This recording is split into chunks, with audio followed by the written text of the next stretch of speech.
Hey everyone, so as you know, I work with eating disorders primarily at the Chrysalis Center where I'm doing my internship. And so because of that, I decided to do my intervention and my research study on eating disorders as well. So this is my program evaluation of surrounding eating disorders. The majority of eating disorder clients at Chrysalis suffer from anorexia or bulimia. These are obviously just two of a long list of eating disorders that one could potentially have. But because this is the main type of eating disorder that we work with, that's what I chose to focus on. Um, the age range that I chose to work with was about 18 to 25. Um, I chose this for a few different reasons. One was there's a group that I already work with that of young women with eating disorders, and that's their age range more or less. They're young women, college age. So that sort of just made things a little bit easier to transfer over.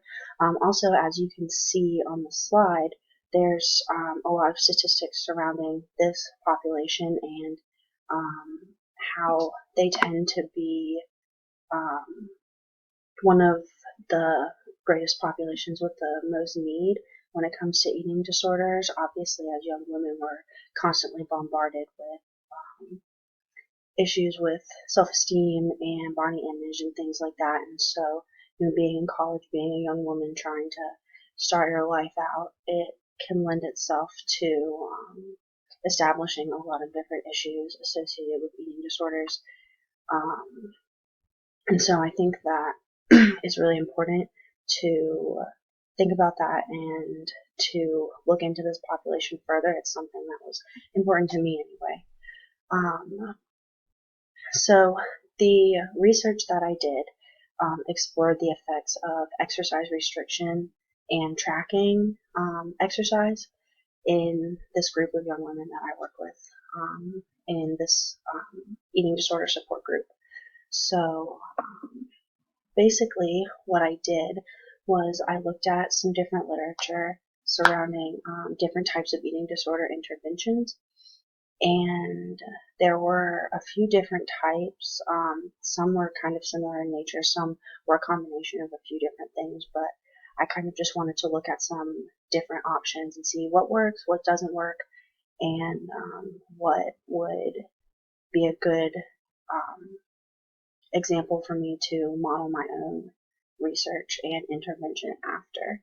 So the first type of eating disorder treatment and intervention that I observed in my literature review was sort of an outside approach, if you will, not necessarily addressing the eating disorder from a nutritional standpoint or sort of head on. It was sort of a way to go around and address it from a different but equally as important direction, and that was through psychoed, basically using CBT and different things to address the trauma that the clients may have or any other underlying issues that could have led to the eating disorder. Because while it is possible to develop an eating disorder merely based on trying to be healthy and sort of going above and beyond and not turning into restriction, there's also a lot of young women who struggle with eating disorders due to trauma or other struggles in their life that may be affecting them emotionally. And so as a result, they turn to eating or turn against eating as a way to try and control it. And so the clinicians that were doing these studies using CBT and different trauma therapy and different psychoeducational techniques, their goal was to address the eating disorders from a different perspective and see if they could address these other underlying issues, and then as a result, the eating disorders would sort of resolve themselves more or less. Their hope was that by trying to solve some of these other issues, the eating disorder tendencies would be less of a necessity for these young women. And overall, the studies were relatively successful, but it's kind of difficult from what I've learned at Chrysalis and through this literature review to simply address an eating disorder from one direction. There's so many components that go into it, and you really have to look at everything in order to get the full perspective and get the clients the well-rounded treatment that they need. The next type of research that I looked at was weight tracking and logging. This is something that our nutritionists do with all of our eating disorder clients, just to track their progress and make sure that they're not regressing or losing weight, because obviously if your goal is to gain or maintain weight, then that's really bad, especially for our clients that are severely underweight. And so this approach was kind of interesting in my opinion, just because it's very straightforward. And as I mentioned in my paper, it may sound a little bit harsh the way that they chose to approach it. But I did also preface that by saying that the clients were well aware that this was a study and not the clinicians suggesting that the only way to treat their eating disorder is to focus on their weight.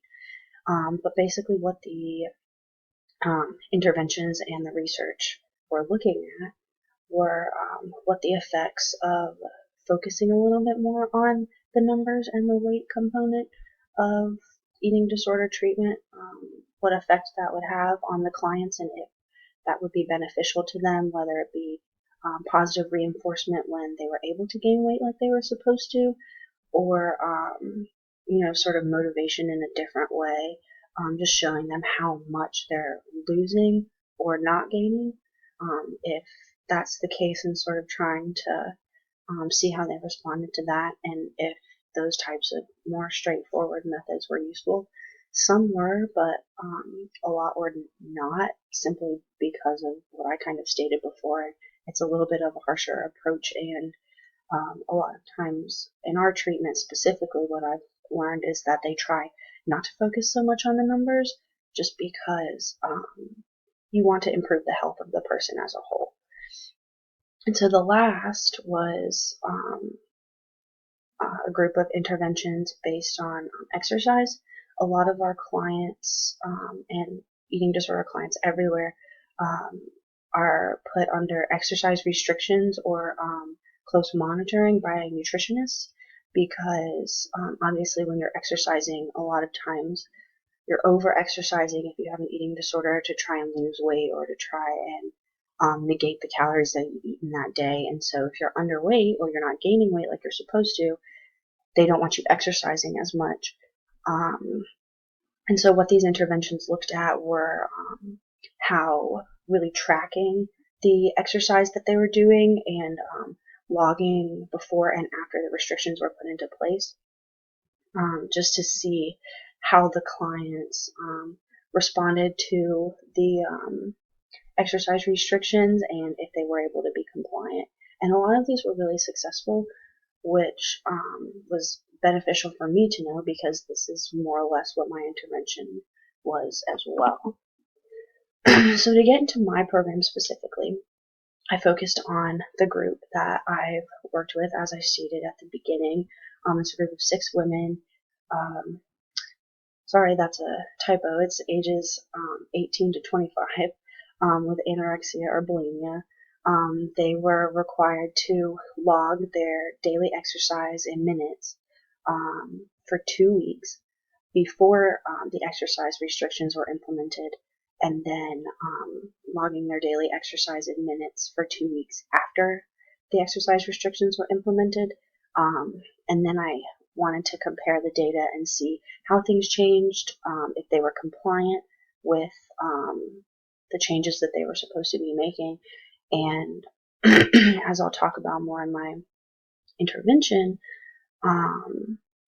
or what I did in my intervention, there was a lot of processing that went on in the group specifically, and that's sort of what my program as a whole is centered around, is looking at this data from a numerical standpoint, but also sort of processing what these restrictions look like for the clients emotionally and mentally. things like that. And also looking at how compliant they were able to be and sort of using one another to hold each other accountable for compliance associated with their restrictions, because it's a really big part of their recovery. So the logic model that I did was using the data as a sort of pre-test and post-test to gauge where the clients are in their journeys and their confidence with compliance. And so a lot of this was based on the information that I would go on to collect from the processing, but the actual numerical side of the pre-test and post-test came from the data that I was provided from the client's logs. I was given logs for each client based on what they're supposed to be doing in their within the parameters of their exercise restrictions. So basically laid out from their nutritionist what their exercise plan should look like.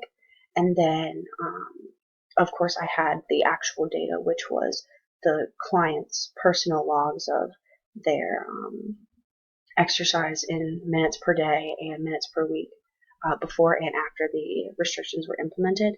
And then I used a paired t-test to test the data and sort of compare and try and find that statistical significance and see if the intervention was really working the way that we hoped that it would. And the target behaviors for this were compliance with the restriction.